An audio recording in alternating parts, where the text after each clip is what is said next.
Hey, Joe Crump here. I'm going to show you 6 property investment strategies that work with no money down. And I'm going to show you 3 of them for flipping properties and 3 of them for holding properties. These first 3 strategies are going to be how to flip properties with no money down. So the first one is the for rent method.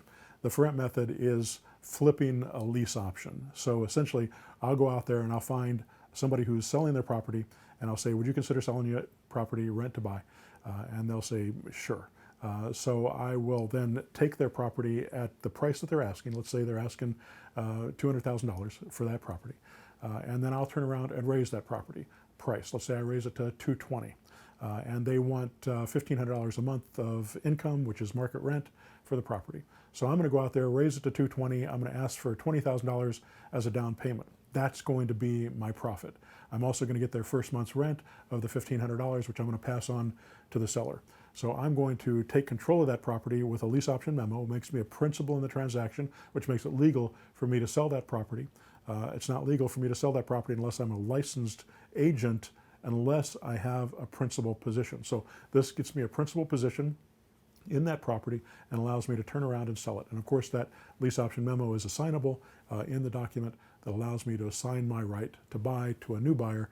They come in with $20,000, they give me the 20, I give them the property, and I give the landlord the $1,500, plus I give them the new buyer who may exercise that option over the next 3 years.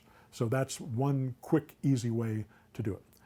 The second way is doing it on a land contract. I could buy that property from a seller on a land contract, and I could flip that property the same way that I flip a lease option. So if you're a seller, you've got a property to sell, I can buy it from you on a land contract.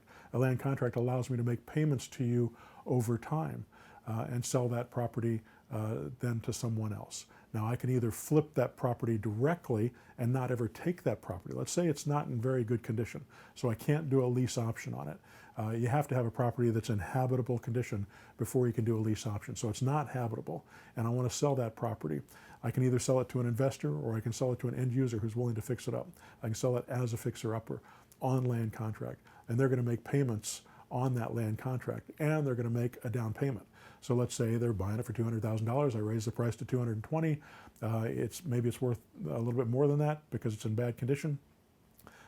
They give me $20,000 as a down payment, and they start making payments to that seller. And I've flipped the property, I've made my $20,000, I'm in and out of the deal.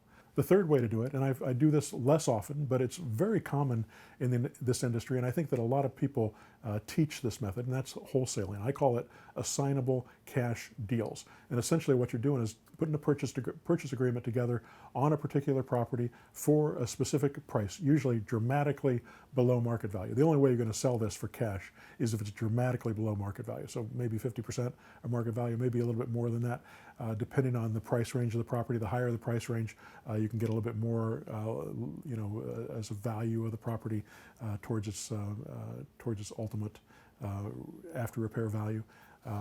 But you have to get it dramatically below market value. So let's say I got a $100,000 property, after repair value, maybe needs $10,000 worth of work, and I'm able to get it for $50,000. That means I'm going to raise the price to $55,000. I'm going to get a new investor to give me $5,000. Someone who's got 10 grand they can also put into the property. They're going to have 55 in it plus another 10. They're going to have 65,000 into it. If they turn around and sell that property for $100,000, they're not going to make 35. They're probably going to make 20 or 25 after they pay for the realtor fees and the holding fees and other expenses. But it's still a decent profit for them to make that work. So wholesaling deal made it really easy for me because all I did was go out there and get the property under contract, went out and found an investor or an end user who wants to buy that property for cash, and then I assign my right to buy to them, and then they go to a title company and they close that deal for cash and they give me my $5,000. So that's 3 simple ways to buy properties and flip them on a lease option. So now let's talk about 3 other ways that you can buy properties and keep them for the long term. The first one is subject to. You take over a property, all the seller does who's got an existing mortgage on a property, let's say they've got a $200,000 property, they owe $200,000 on it, and they deed the property over to you. Let's say the mortgage on that is $1,500 a month, and the rent on it is $1,600 a month. So you got $100 a month positive cash flow. Not great, but not terrible either. I can take over that property. I can then sell it on a lease option, maybe get $20,000 for the lease option fee. I can put that money in reserve in case I have to kick that tenant out because they can't pay, and then I can have that money in reserve to make the payments and do any repairs that need to be done in the future. And I can sell it again on another lease option later in the future. But I can hold these properties for the long term and pay them off over time. And it's a really beautiful way to do it. I've got a bunch of properties that I bought subject to, and over the years, they built a lot of equity. And they may have not had a lot of cash flow, but they built a lot of equity. So what I've been doing lately, because I've had them for such a long time, is I've been selling off some of them, and when they cash out, I use that money to pay off others. You can also buy properties that are subject to inside a Roth IRA because they don't require much money to buy. So if all I got is $3,500 into my IRA, because that's as much as I was able to fund it with, I can take $1,000 of that, and I can buy a property subject to. You don't need $1,000; you can do it for zero. But let's say I take $1,000, I buy one subject to, and I turn around and sell that, and that thing can start building equity over time.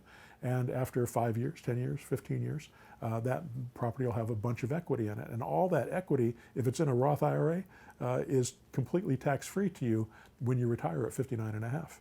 And you can pull that money out without paying any taxes on it at all. That is a beautiful thing because it means your retirement account just boosted up by 30%, because a regular IRA, you have to pay taxes on it when you pull out, but a Roth IRA, you don't.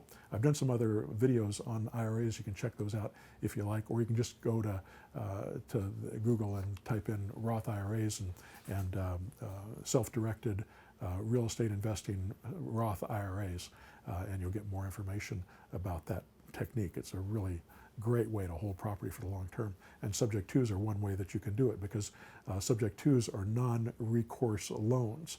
And if you're going to be in a Roth IRA, subject twos are a great way to hold, because you can't go out and get a regular loan on a property and hold it inside a Roth. You have to get loans that are non-recourse loans. You can go out and get non-recourse loans, but they're also higher percentage rates. So you want to be able to get better interest rates, and you can do that by buying from homeowners. So that's one way that you can buy and hold a property. Another one is with a land contract or a contract for deed. It's a land contract. If you're in a mortgage state, it's a contract for deed. If you're in a trust deed state. And I love this technique better than any of the others because it allows me to buy properties and pay them off very quickly with very little money. If you bought a subject to property with a 30-year mortgage on it, they probably still have 27 years on them when you buy them. And it's going to take you all that time to pay them off. If I buy a land contract, I can pay it off with principal only payments instead of interest. So I can negotiate with the seller, assuming that they don't have a mortgage on the property.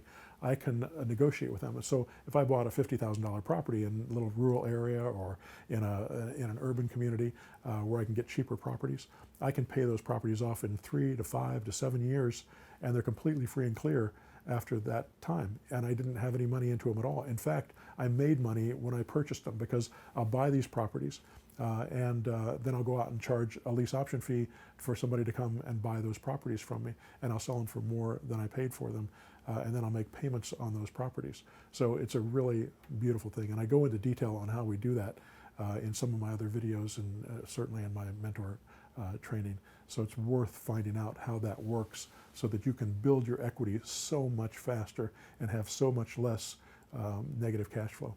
And then my sixth method, the third way of buying properties with no money, is ultimately using your money, but using money that you made with the other techniques that I just gave you.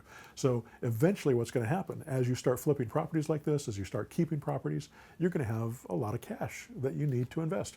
And you're going to take that cash and you're going to invest it into properties. And you can buy properties that are dramatically under market value. So when one comes around that you would normally just wholesale and flip and make your money back as a wholesale, you don't have to wholesale it anymore. You keep that property. And maybe you put a few bucks into it to clean it up. You put a tenant in there, you sell it to them on a lease option, and you'll make so much more money in the long run doing it that way. And that was money that you earned, but you earned it by flipping properties with no money. So technically, still no money down. Anyway, semantics. Anyway, if you like this channel, hit subscribe. Sign up for my free newsletter at joecrumpblog.com. Get my automation that helps you do these types of deals and find these types of sellers, because they're not hard to find. They're a dime a dozen if you know how to talk to them. Go to pushbuttonautomarketer.com for that. And of course, I've got my mentor program, zerodowninvesting.com. We'll give you all the details about that. It's expensive. It's like going to college for a semester, but it's a 6-month program, and you get to work directly with me. All right, I hope that helps.